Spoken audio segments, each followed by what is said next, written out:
अब मैले 3x बाट चाहिँ गिभ अप गरिसकेँ पापाले टेस्ट गरेर भन्छु कस्तो हुन्छ लु पापा स्टार्ट गर्नु के भन्नु नि फर्स्ट बाइट लु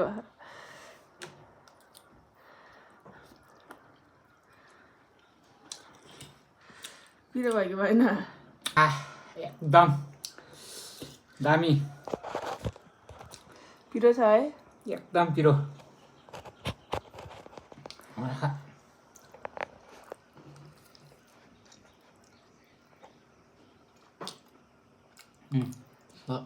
खानु डल्लै अहिले चाहिँ पिरो पापा पनि गिभ अप गरियो पिरो सक्नु भएन पापाले पनि खानु र मैले पनि सकिनँ डल्ले खोर्सानी खाने मान्छेले सक्दैन हामी कहाँ सक्छ त अन्त पिरो यो खाएको खानु भएन मेरो भुँडी पोल्यो भएर खानु एकपल्ट